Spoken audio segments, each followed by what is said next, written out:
आराम से ताई, आज दोन्ही राष्ट्रवादी सोहळे जे आहेत ते पार पडत आहेत.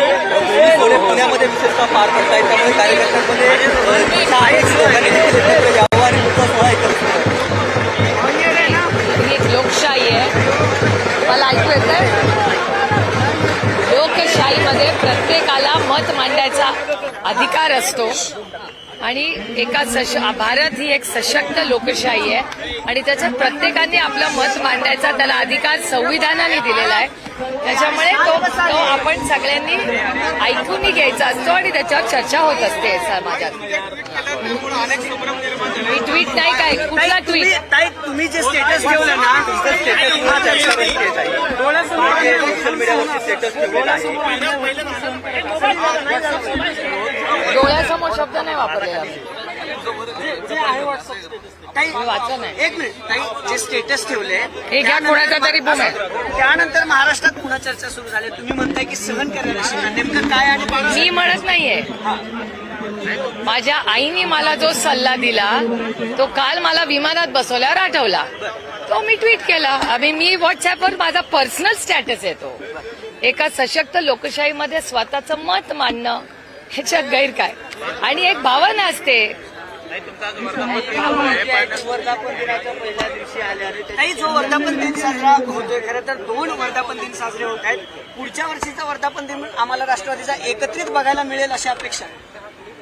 तुमची अपेक्षा असतील तर मी माझ्या जे वरिष्ठ आहेत त्यांना कळवीन. कार्यकर्त्यांची अपेक्षा आहे की काही आमदार जे आहेत ते बोलताना पाहायला मिळतात. प्रदेश अध्यक्षांकडे आमदारांनी 4 आमदारांनी जे आहे ते पत्र देखील दिलेलं आहे.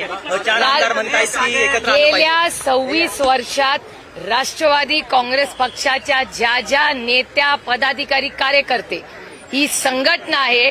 ही संघटना आदरणीय पवार साहेबांच्या नेतृत्वाखाली गेले 26 वर्ष कार्यरत आहे. 26 वर्षात प्रत्येकाचं खूप मोठं योगदान आहे. दिस इज टीम वर्क. कोणी व्यक्ती एक सगळं करू शकत नाही.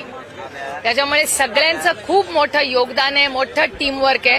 आज मला आवर्जून कैलासवासी RR पाटलांची आठवण येते. अनेक असे लोक असतील जे पक्षाचे अध्यक्ष राहिले. या पक्षात आज ते आहेत, नाहीयेत. मेरे लिए त्या गोष्टी आज काही काढायच्या नाहीत. प्रत्येकाचं योगदान आहे. त्याच्या कष्टाचा मान सन्मान झाला पाहिजे या मताची मी आहे. अनेकांची इच्छा अशीच आहे की 10 जूनला निर्णय होईल, म्हणजे 10 जूनला मोठी बातमी समोर येईल असं वाटत होतं. अनेकांची इच्छा आहे, कार्यकर्त्यांची इच्छा आहे, अनेक आमदारांनी देखील बोलून दाखवले. तुम्हाला काय वाटतं? साहेबांनी यापूर्वी सांगितलं की काही निर्णय घेतले याबाबत. निर्णय घेण्याचे अधिकार आता ताईंकडे आहेत. मी निर्णय प्रक्रियेमध्ये नाही असं साहेब म्हणाले होते. मला असं वाटतं की ज्या काही भावना असतील त्या पक्षाच्या मीटिंग्समध्ये होत राहतात. त्यामुळे मी केलं तर 14-15 दिवस नाहीये. तुम्हाला माहिती आहे ऑपरेशन सिंदूरसाठी पहिलं ब्रीफिंगसाठी मी दिल्लीला गेले आणि तिथून सलग 11 दिवस मी देशाच्या बाहेर ऑपरेशन सिंदूरसाठी होते. परत आले 2 दिवस मतदारसंघात झालेल्या आपला जो पाऊस आला, पुरासारखी परिस्थिती झाली, त्याची सगळ्याची पाहणी करण्यात 2 दिवस गेले आणि कलेक्टरांकडे फॉलोअप. ते नाही झालं की सिलेक्ट कमिटी इन्कम टॅक्सचं बिल आणायचंय, कारण का ते 1 जुलैच्या आधी इन्कम टॅक्सचं बिल आलं नाही तर ते इम्प्लिमेंट होणार नाही. त्याच्यामुळे कालचा माझा पुरा दिवस गेला. मी काल रात्री उशिरा इन्कम टॅक्सचं बिल करून इथे आले. हा कार्यक्रम करून मी 5:15 वाजताच निघणार आहे कार्यक्रमातून, कारण का आज 7 वाजता माननीय प्रधानमंत्र्यांनी आमच्या सगळ्यांचं डीब्रीफिंगसाठी बोलवलं आहे 7 वाजता. कारण ह्या सगळ्या दौऱ्यामध्ये काय फीडबॅक देशातून आलेला आहे त्याचं एक डीब्रीफिंग ऑलरेडी डॉक्टर जयशंकरजींना झालेलं आहे.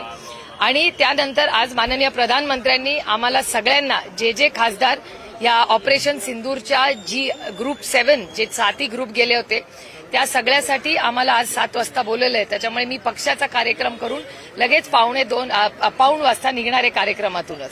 त्याच्यामुळे या सगळ्या प्रक्रियेमध्ये गेल्या 15-16 दिवसामध्ये ना संघटनेशी कुणाशी बोलायला, ना घरात कुणाला, ना नवरा ना मुलं कुणाशीच बोलायला गेल्या 15 दिवसात खरंच वेळ नाही. त्या 4-5 आमदारांची जी भूमिका आहे ताई, हा काळा दिवस आहे. वर्धापन दिन म्हणजे ओबीसी समाजासाठी काळा दिवस. लोकशाही आहे, प्रत्येकाला बोलायचा अधिकार आहे. लोकशाहीत लोक मांडत ताई असतात. जे 4-5 आमदार आहेत ज्यांची भूमिका मोठी भूमिका पार पडली वर्धापन दिनाने. कोणी दादानी हा 24 वर्ष अनेक वर्धापन दिनाचे नियोजनाचे कार्यक्रम असतील. आज आठवण येते दादांची.